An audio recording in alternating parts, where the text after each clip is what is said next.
आत्मनिर्भरता से तो मनुष्य की शक्तियां विराट रूप धारण करके प्रकट होती है। आत्मविश्वास ही सफलता की नींव है। इसी आत्मविश्वास के सहारे हम दूसरों की सहायता करने में सफल हो सकते हैं। फ्रेंड्स, एक बहुत बड़े प्रबंधक का एडमिनिस्ट्रेटर का कहना है, मैं अपने बेटे को ऐसी कंपनी में नियुक्त करना चाहता हूं जहां उसे कठिनाइयों का सामना करना पड़ेगा, क्योंकि इससे उसकी सहन शक्ति और कुशलता विकसित होगी।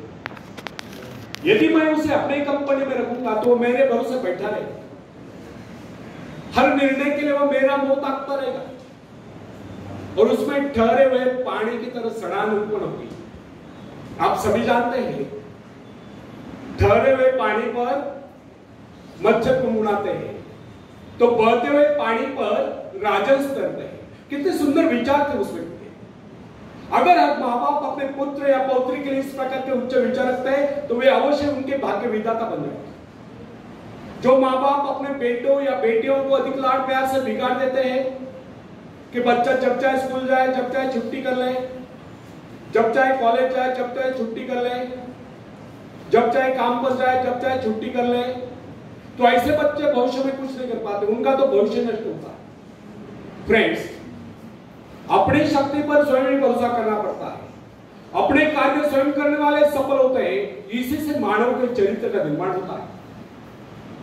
जिन बच्चों को यह पता हो जाता है कि वे अपने माँ बाप के सहारे जीवित रह सकते हैं, वे अपने बल पर कोई भी कार्य समर्थ होकर भी कर नहीं पाते, वे वैसी कोशिश भी नहीं करते।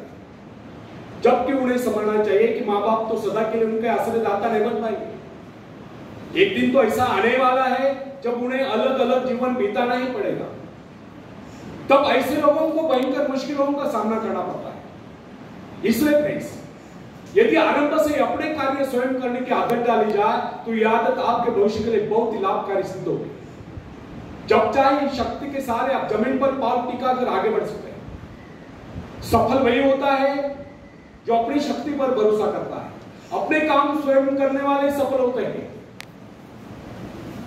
दूसरों के सहारे आगे बढ़ने वाले अक्सर भंवर में फंस जाया करते हैं। फ्रेंड्स, जिस नाव की पतवार आपके हाथ में नहीं, वह नाव आपको पार करा दे, इस बात की क्या गारंटी? आपका जीवन तो उसके हाथ में है जिसके हाथ में नाव की पतवार हो। वह चाहे तो आपको डुबो दे, चाहे पार करा दे। फ्रेंड्स, जब नदी में बाढ़ आती है तब जो साहसी है, जिसे अपनी शक्तियों पर पूरा विश्वास है, वह तो तैरकर उस पार चला जाएगा। लेकिन जो डरपोक और कायर है, वो तो बीच मझधार में डूबकर अपनी जान दे देगा। सहायता पाना और सहायता की प्रतीक्षा करना, दोनों ही बातें प्रकृति की राह में बाधा है। अतः हर युवक या युवती के लिए आवश्यक है वह शुरू से ही अपने काम स्वयं करने की आदत डाले। अपने माँ बाप आदि लोगों की शक्ति से विश्वास हटाकर केवल अपनी शक्ति के बल पर आगे बढ़ने की कोशिश करें। जिस क्षण आप बाहरी सहायता लेना बंद कर देंगे, उसी क्षण आपके भीतर आत्मनिर्भरता का अंकुर फूटते हुए महसूस होने लगेगा। स्वयं कार्य करते समय यदि आप असफल भी हो जाते हैं तो बिना उस असफलता को घबराए तुरंत उस कमी की खोज कीजिए जिसके कारण आपको असफलता मिली, और जैसे आप उस कमी को खोज निकाले तुरंत उसे दूर करने के प्रयास में जुट जाएंगे। आपका वास्तविक आदर तभी होगा जब आप एक सफल व्यक्ति के रूप में दुनिया के सामने आओगे। मगर यदि आप एक व्यक्ति के बाद दूसरे व्यक्ति के आगे हाथ फैलना शुरू कर देंगे तो लोग आपको मंगता या भिखारी कहेंगे। अतः आप ये प्रण कर ले कि आपको केवल अपने भरोसे जीना है, ना कि किसी की दया पर। क्योंकि बाहरी सहायता किसी किसी वक्त में वरदान सिद्ध होती है, अधिकतर समय अभिशाप ही सिद्ध होती है। फ्रेंड्स, बाहरी सहायता मनुष्य की काम करने की गति को मंद करके शरीर में सुस्ती ला देती है। आप ऐसे लोगों से मित्र कीजिए जो आपको जीवन में आगे बढ़ने की प्रेरणा दे। कुछ लोग एक बाजू एक पावल होते हैं, फिर भी वे अपनी लगन और अपनी मेहनत से अपनी जीविका चलाते हैं, फिर तो आप तो हटते कटते फिर आगे बढ़ने की कोशिश आप क्यों नहीं कर सकते? मैं एक ऐसे व्यक्ति को जानता हूं जिसका एक पैर किसी रेल दुर्घटना में कट गया था। उसने कभी किससे भिक्षा नहीं मांगी, किससे दान लेना गवारा नहीं किया, यहां तक कि अपने बहन भाई का भी उसने कभी सहारा नहीं किया। उसने एक छोटा सा धंधा फुटपाथ पर आरंभ किया। शुरू में वो न्यूज़पेपर बेचने लगा, 2 पैसे बचाकर उसने वजन तौलने की मशीन खरीद ली, उस पर अपना पेट पालने लगा। आज वही व्यक्ति उसी फुटपाथ के किनारे एक बहुमंजिला बिल्डिंग में न्यूज़पेपर स्टॉल लगाकर बैठा है, साथ में जेरॉक्स सेंटर भी खोल रखा है।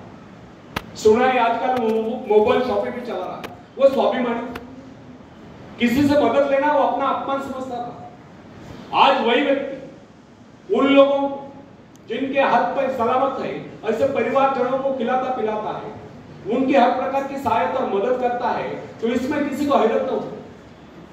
आज वो दूसरों की सहायता करने को हो चुका है।